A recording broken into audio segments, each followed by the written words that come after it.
Assalamualaikum. In this video, we are going to study the concept of species as well as speciation.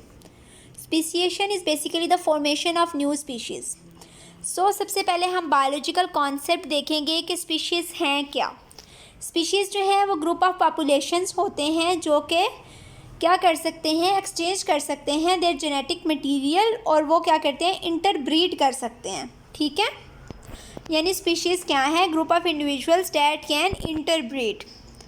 अब इस concept में problems क्या क्या हैं, इसमें देखें कि जब हम यहाँ पे अब हम स्पीशी को ले रहे हैं, स्पीशीज़ को किसके हवाले से ले रहे हैं, सिर्फ रिप्रोडक्टिव प्रॉपर्टी के लिहाज से. ठीक है, और टेक्सानोमिस्ट जो हैं वो काम करते हैं मॉर्फोलॉजी के साथ, और रिप्रोडक्टिव करैक्टर्स को हम एज्यूम करते हैं मॉर्फोलॉजी और इकोलॉजी की बेस पे.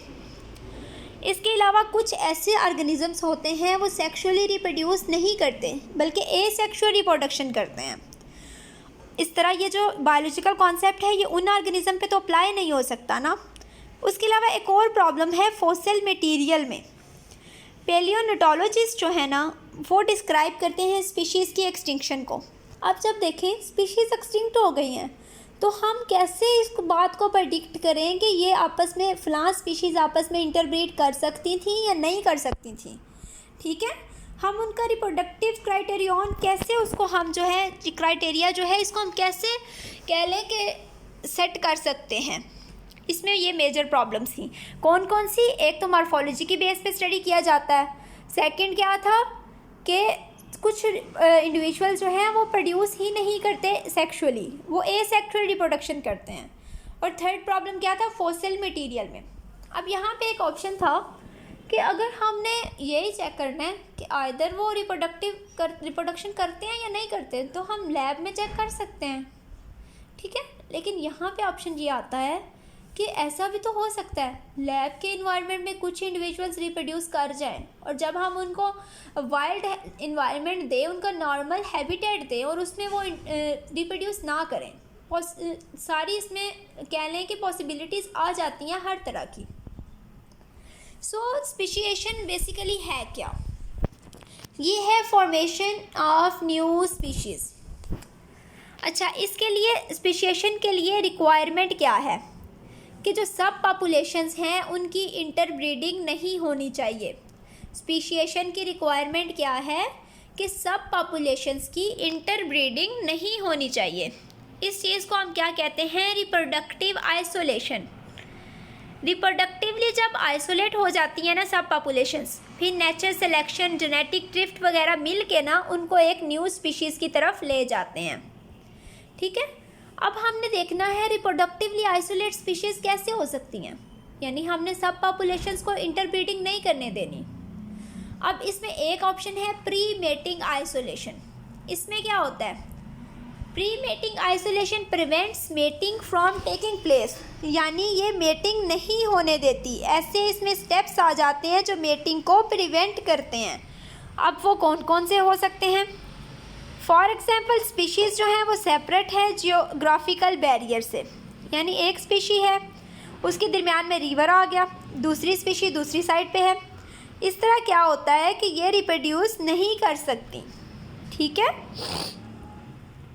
उसके बाद प्री मैटिंग आइसोलेशन की कुछ और फॉर्म्स भी हैं, जैसे कोर्टशिप बिहेवियर डिफरेंट होते हैं. ठीक है, यानी एक कोर्टशिप बिहेवियर से दूसरे जो एनिमल्स हैं वो उसकी तरफ अट्रैक्ट नहीं हो रहा, मेटिंग नहीं हो पा रही. इसके अलावा क्या होता है, ब्रीडिंग टाइम डिफरेंट हो सकता है, ब्रीडिंग कंडीशंस डिफरेंट हो सकती हैं. ये सारी चीज़ें हैं जो प्री मेटिंग आइसोलेशन में इन्वॉल्व होती हैं. उसके बाद है पोस्ट मेटिंग आइसोलेशन. अब देखें मेटिंग हो चुकी है, अब फिर हमने फर्टिलाइजेशन नहीं होने देनी, डेवलपमेंट नहीं होने देनी, यानी हमने अगर फर्टिलाइजेशन भी हो गई है तो हमने डेवलपमेंट नहीं होने देनी. ठीक है,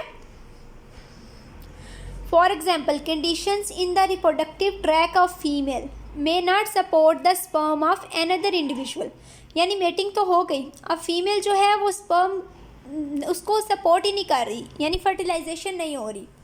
अगर फर्टिलाइजेशन भी हो गई है, डेवलपमेंट भी हो गई है, तो हाइब्रिड जो बना है वो स्टेराइल है, यानी वो फर्दर रिप्रोड्यूस नहीं कर सकता.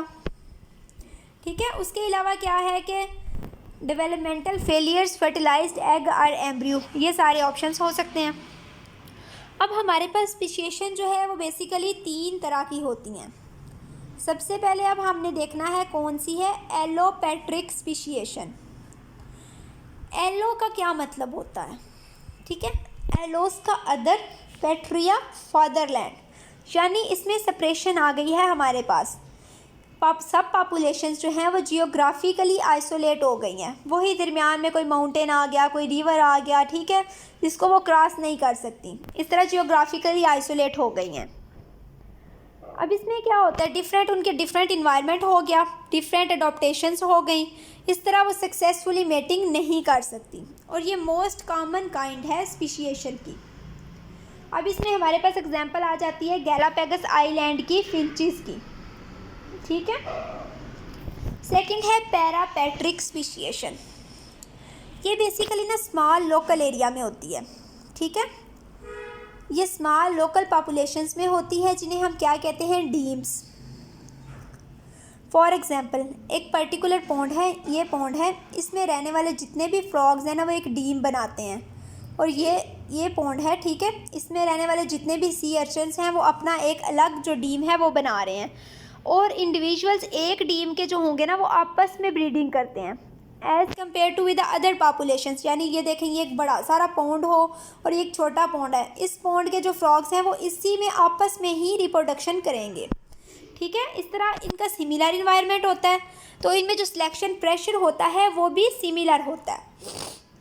इसके अलावा डीम्स जो है ना वो कम्प्लीटली आइसोलेट नहीं होती, ठीक है, क्योंकि गैमीट्स मूव करते रहते हैं among deems of a population. उसके बाद क्या है कि आइसोलेशन डीम्स की क्या मतलब है कि its members experience different selection pressure than other members of population. यानी डीम के जो मेंबर्स हैं, फॉर एग्जांपल स्मॉल पॉन्ड में जो रहने वाले एनिमल्स हैं, उनको जो सिलेक्शन प्रेशर उन पे काम कर रहा है वो डिफरेंट होगा as compared to large pond में रहने वाले एनिमल्स की निस्बत। अगर ऐसा हो तो फिर स्पीशिएशन हो सकती है, यानी उनमें सेपरेट चेंजेस आती जाएं और वो एक न्यू स्पीशी जो हैं वो बना सकते हैं। लेकिन इसका अभी तक हमारे पास ना केस कोई स्पेसिफिक नोन नहीं है, और ये लेस इम्पॉर्टेंट है in the evolution of animal group. Third one है सिम्पैट्रिक। सिम्पैट्रिक जो है with in the single population होती है, ठीक है। इंडिविजुअल्स सिंगल पॉपुलेशन के हैं लेकिन फिर भी वो रिप्रोडक्टिवली आइसोलेटेड हैं। कैसे? अब इसमें हमारे पास एग्जांपल है इंडिगो बर्ड्स की। इंडिगो बर्ड जो है ना, इनको हम कहते हैं ब्रूड पैरासाइट्स हैं, यानी ये अपने एग ना किसी और के घोंसले में जाके दे देते हैं, किसी बर्ड के ना। अब वो बर्ड जो है ना वो इनके बच्चों को रेयर करता है। अब यहाँ पे ये बात देखी गई, although Indigo bird same species से बिलोंग करते हैं, लेकिन अब जिन नेस्ट में इन्होंने एग ले किए थे और जिस बर्ड ने इनके मतलब अंडों की हिफाजत की थी ना, वो उनको एक स्पेसिफिक सॉन्ग सिखा देता है, यानी बर्ड सॉन्ग। इस तरह वो इंडिविजुअल्स, वो इंडिगो बर्ड्स जो एक स्पीशी के मेंबर से रियर किए जाते हैं, यानी एक जो बर्ड स्पीशी थी उसके मेंबर से रियर किए जाते हैं, वो आपस में ज़्यादा रिप्रोडक्शन करते हैं एज़ कम्पेयर टू अदर्स, ठीक है, या जो किसी और स्पीशी के मेंबर से रियर किए गए हैं। तो ये था सिम्पैट्रिक स्पीशिएशन।